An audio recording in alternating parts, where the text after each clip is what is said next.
Namaste, friends. Namaste. Today is March. I have no idea. My brain's not really working. 13, 12, 11. Something like March 9th. I don't know. I think it's Thursday. Thank goodness that it's not Monday. And it's cold out. It's 7:30 in the morning. I dressed for 40 degrees, but it's 34. My brain. Today, I haven't been on here for a while. I've been in a very bad downward spiral to the point where it's been affecting my health, my sleep, my skin, a lot of things. And it happens, and it's really, frankly, not so unusual that it's happening this time of year, because this time of year I haven't gotten any sun, haven't been outside, a lot of things like that. My job, the house, just a lot of issues mounting on me, and it's causing my outlook, my perspective to be maybe tainted. Been feeling very negative. Today, my thought for this vlog was just the mantra that I'm not my job. I'm not my job. I'm not my job. I'm not what I do, Monday through Friday, all day. I am not my job. I'm not my finances. I'm not my bank account. All of those things,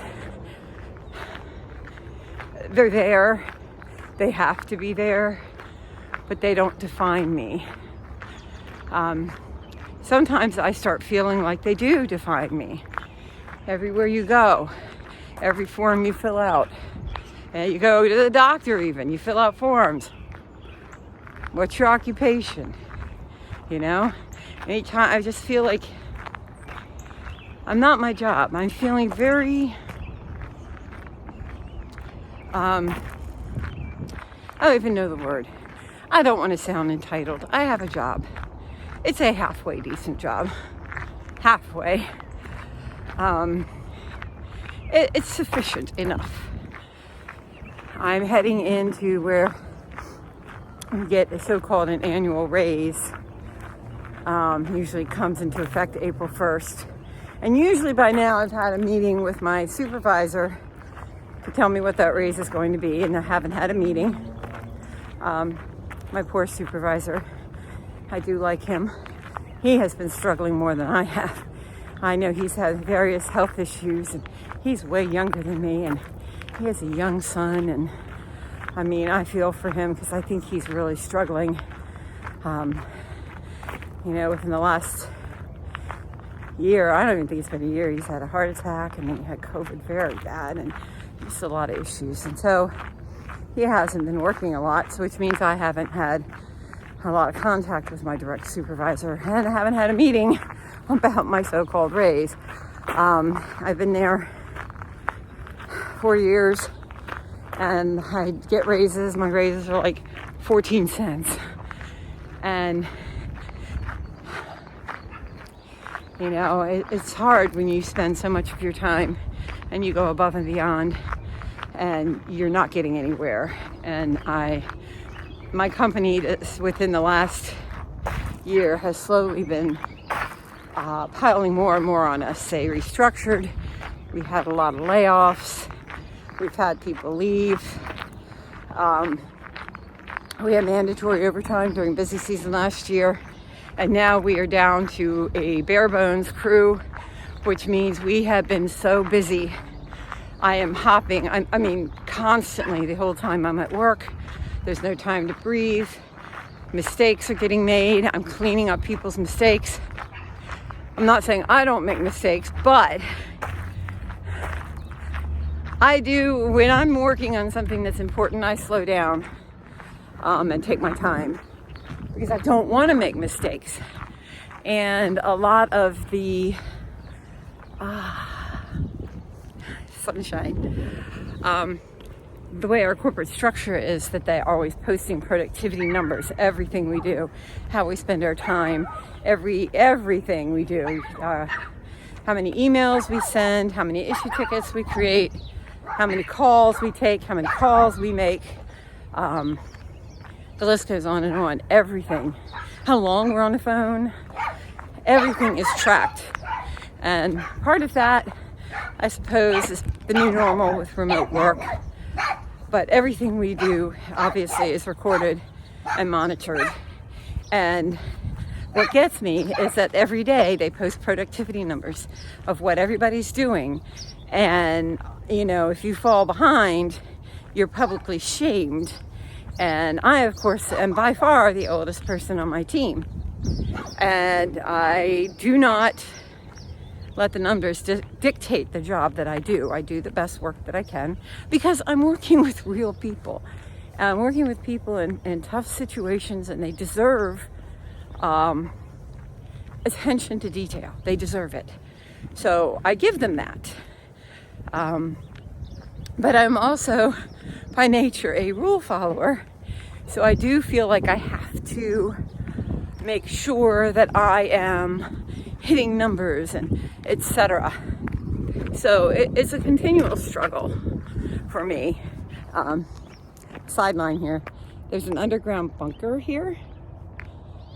This place was built. I'm at Spring Grove. It used to be an asylum. I actually came in on Asylum Lane, and a huge historic. It was built in the late 1700s. One of the oldest mental institutions in Maryland, along with Sheppard Pratt is another one. And this is a beautiful old campus, and it's kind of heartbreaking to see that a lot of these beautiful old buildings have gone into utter ruin. They cannot salvage them, and they're made of stone. And you know. And long story short, this huge campus was sold to University of Maryland last year for $1 because it borders on University of Maryland. So that was my little digression. However, back to my team and the public shaming. Yesterday we had a meeting. Again, we have a team meeting. This whole rah-rah and posting of the numbers and shout outs and just the corporate culture that I'm in. It's maybe I'm old and salty, I don't know, but it is nausea-inducing. And this constant praising. And people are getting shout-outs and praises for things that I do every day, and I don't bat an eye. And I'm thinking, what the hell is going on here? It's like, I don't know. But I need my job. My job is not an option. And because of the world we live in, and because I'm a older woman, I can't seem to find another job. For 4 years, I took this job thinking it was going to be a stepping stone, thinking that I'll get another job. No, 4 years I've been putting out applications. 4 years. And all I get in return, well, a lot of times they go into the black hole of applications, whatever that means. And I've not gotten any interviews. Oh, I did. The only time I did get an interview is when I went to an actual job fair for the school system. And I had interviews. And guess what? I got 2 job offers. Both of them were below a living wage, put it that way. So far below what I could afford to take. It was insulting. I hate to say insulting, but you do create a dossier of life experience and work and projects and education and all of these things, and you'd think that they would have value. Well, they don't. Not when it comes to monetary value. Okay, what is this? This is one of the older buildings. Some of this one is still in use.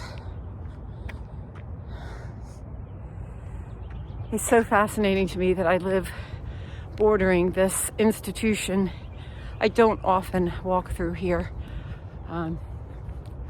You can see the deserted rooms. It's spooky in a way. Yeah, But I do have a story to tell about it and my thoughts, my political thoughts. But I'm not doing that today because I'm already on trying to find a job. So again, my mantra: I'm not my job. I'm not my paycheck. Not my finances. I am who I am. I am who I am above and beyond all of that. Those things are necessities of living today and always have been necessities of life. I'm not my job. So that's what I really came to say. And I know I can't be the only person struggling with this in today's economy. I get so frustrated. Everybody's, oh, no one wants to work. And, oh, there's a million places hiring. Well, there's a million places hiring, but no one seems to want to hire me. And I work every day. I'm a good little doobie. I do everything.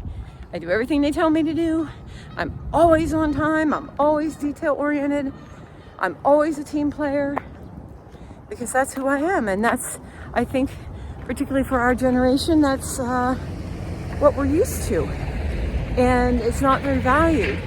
I guess maybe I don't think outside the box enough. I don't know. I think outside the box. My God, my whole life has been alternative. And I don't know. So, I'm not my job. I think I came on to say that. My winky eye is closing because of the sun. My lazy eye. Here's another huge stone building falling into complete ruin. Yeah, I think I have to do a little story on this place because I find it fascinating. Oh, there's the geese. So, I'm not my job. And I put in an application for a job. I've been striving to get a job of all places. I do work in education. And I do have a desire to work, continue in education, if possible. And I've been desiring to work at the local community college because I do feel driven to assist adults in moving forward at getting their education and finding ways that they can obtain an education, even if it's just for their own gratification, but also to help them get a job that pays a living wage. And I feel that our community colleges are really an underutilized resource. And I would really like to be a part of supporting that and working with that is something I believe in. Now, I guess, again, maybe I'm not getting a job because I have these crazy notions that I want to have a job that I believe in. Oh well. So I had the position I want came up, 100% qualified for it. Really want it. Put the application in and I'm so fearful it's just going into the black hole again. And I have to find a way to reach out to a human being and see if I can be considered. So that's my goal for today, is to bug some unsuspecting person and say, hey, I want a job. So the job struggles are real right now. They really are real. And it's not just a struggle for kids right out of college. It's not just a struggle for young people with no degree. It's a struggle across the board for everyone. And it scares me. I feel for young people. I think they have it very, very hard right now. I also feel for women like me, older women who find themselves having to work full time, who need to work for medical insurance, and the jobs are few and far between, and the pay disparity is really bad. In Maryland, they've been recognizing it. We are not a transparency state, and I hope that we become one. But it's very bad. So I'm holding my breath to see what kind of so-called raise I'm going to get, if I'm going to get one. And yeah, and I'm just going to remind myself I'm not my job. I'm not my job. Ooh, a snowplow. There's no snow. Oh my gosh. So he's collecting trash, I guess. This huge campus all these old, just amazing buildings. Let me see if I can get this one. There's a house on the hill. It's pretty cool. All right, that's a video for another day. If you stuck with me, I appreciate it. And just remember, we are more than our monetary value. We are more than our portfolio. We are more than our job. We are more than that. And we have to remind ourselves every day. We have to lean into who we are in our lives and let go of limitations and fears, particularly around finances. So that's my thought for today. Thank you for hanging in there. Peace.